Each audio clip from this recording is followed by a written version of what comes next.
Hi, I am Steve from Bitumix India LLP.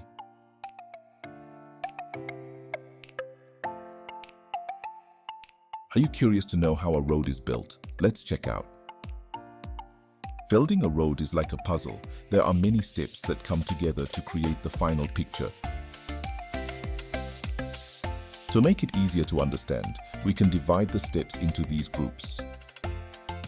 Step 1. Surveying and planning. Step 2. Site preparation.